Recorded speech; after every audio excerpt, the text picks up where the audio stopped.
и приходят в ярость. Есть российские военачальники, честно говоря, с самого начала мы обвиняли русских там в ужасных вещах, да, но они этого не делали. Они не совершали массовых изнасилований, они не совершали массовых убийств. Все это чепуха. Это все пропаганда, которую состряпали украинцы, а затем распространили по всему Западу и охотно пересказали западные СМИ. Но этого на самом деле не было. Я предполагаю, что ты мне прислал, это правда, да? Определенно, абсолютно. Абсолютно реально.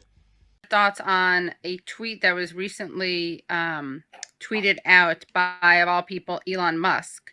Ukraine-Russia peace. Redo elections of annexed regions under UN supervision. Russia leaves if that is will of the people. Crimea formerly part of Russia, as it has been since 1783 until Khrushchev's mistake.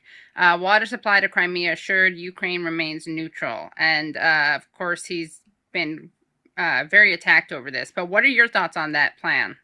Well, I think it's a reasonable plan, but we're not dealing with reasonable people. And the Ukrainians weren't willing to do any of that long before the war began. Remember, the two so-called breakaway autonomous republics, the people there are Russians, just as the people in Kherson are Russians. But Putin and the Russian government never demanded that those people join Russia. The Minsk Accords was his attempt to avoid a war. And remember, those were signed by Macron and Scholz and others, and they promised to implement them. They were never implemented. And what he wanted them to do was treat the Russians living on Ukrainian soil as equals. Allow them to be equal to other citizens, equal before the law. Allow them to speak their language, educate their children in Russian, open and maintain their churches. That's what he wanted. And that was unacceptable to Zelensky and the crew that was installed in 2014. I don't think Zelensky ever was. I'm still not entirely sure how Kolomoisky and George Soros and Victoria Nuland discovered him and put him in power. That's another story. But I think the radical nationalists and those people are the people you referred to earlier as neo-Nazis. That's accurate. They were the ones that said, if you don't want to be a Ukrainian, you can leave. Your only alternative is to quote unquote Ukrainianize, whereas give up your identity, your culture, your language, your schools, your church, and become one of us. And of course, in that part of the world, those things don't happen. I mean, this is the problem with denationalization. Race, religion, language, and culture are part of what makes us human beings. We are not just economic animals. We're not all Pavlovian dogs. Feed us and we're happy. There's more to us than that. And he was demanding that all of that be flushed and you become members of the new Ukrainian state. The second part is that almost as soon as he took over, the Ukrainian forces began attacking the autonomous republics, shelling these places, killing people, large numbers of civilians that had nothing to do with anything. And no one did anything about it, even though Putin kept saying they must implement the accords. And Ukrainians kept saying, you have to send us the taxes that you collect from the people in those republics. Well, the Russians said, well, then, if we pay you taxes, which we're not collecting, by the way, because these people are at war under shellfire, but then we're paying you, who's going to pay for their homes, their schooling, their medical care, their sewage, roads, bridges? And of course, the answer was, that's not our problem. So there was never a willingness on the Ukrainian side to implement these accords. And Putin made that very clear. He told us that, and we didn't care because apparently we wanted the confrontation. When I say we, the people in power in Washington, and the same people today who went in and told Donald Trump, you have to give us this, you have to support us with this. If you want us to do X, Y, and Z in support of your agenda, you have to help us in Ukraine. And he finally buckled under pressure and went along with it. Those people are still out there right now arguing for a fight to the death, to the last Ukrainian to defeat Russia. They're there. They haven't gone anywhere. And that's why we don't talk about Republicans and Democrats much anymore. We talk about the uniparty. Who are we kidding? I grew up with Democrats. I'm from Philadelphia.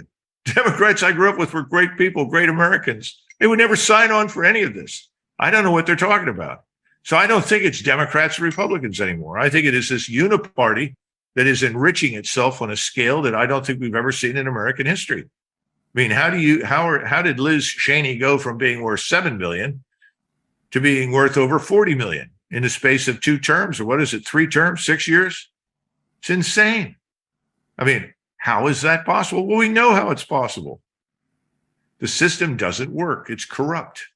Doug, after this proxy war is over, we can debate just how involved George Soros has been in all of this. Although, you know, I will concede that he has spent a lot of money on efforts to bring Ukraine into the pro-Western camp. I just don't know how involved he was in bringing Zelensky to power. But we can leave that aside. But I do want to ask you, you know, you mentioned how there are just forces inside Ukraine who just don't see the Russian-speaking population as equal.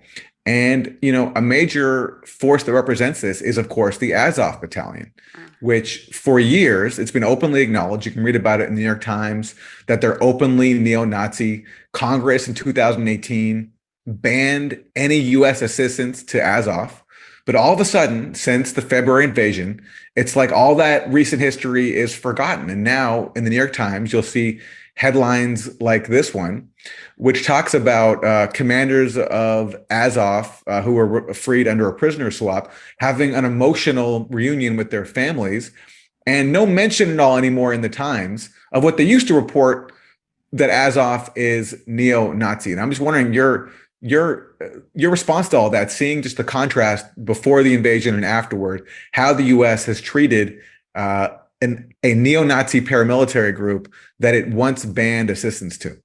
Well, Kolomoisky, who is the billionaire oligarch who's most responsible for our friend Zelensky's emergence from obscurity, is Jewish.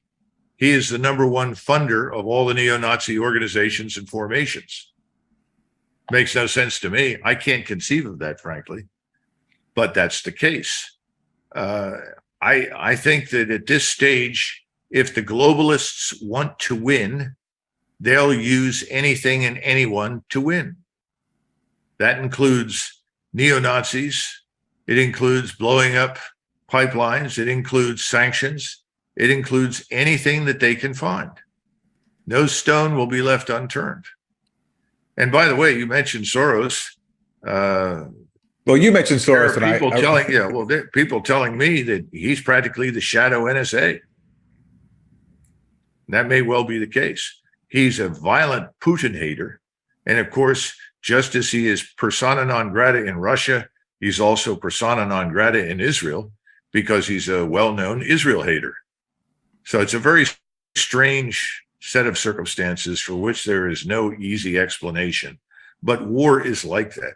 You end up with partners you never thought you'd have and enemies that you never thought you'd have. And that's where we are right now. So if you're again, I just set rationality aside because I don't think it has much impact anymore.